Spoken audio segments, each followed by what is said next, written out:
السلام عليكم. السلام عليكم. عليكم السلام ورحمة الله. شيخ أنا سائق شاحنة. أنا تسمعني شيخ؟ أنت سائق شاحنة؟ أنا فهمت أنك تقول أنك سائق شاحنة.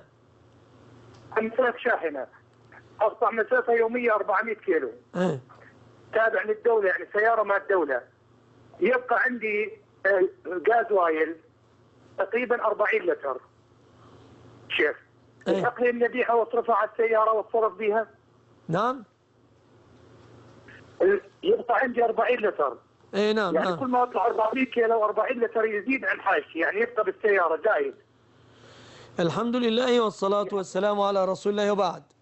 فالأخ سائق للشاحنة يسير كل يوم بها 400 كيلو تقريبا، تعطيه الدولة سولار أو بترول يفيض عن حاجته كل يوم 40 لترا.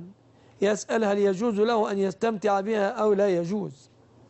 الأصل أنه لا يجوز، لأنك فقط سائق تأخذ أجرة على القيادة فقط.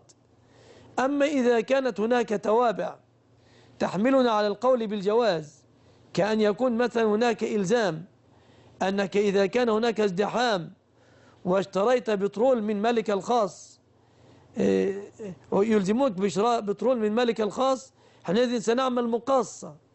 لكن في الأصل أن البترول الزائد ليس من حقك، والله أعلم.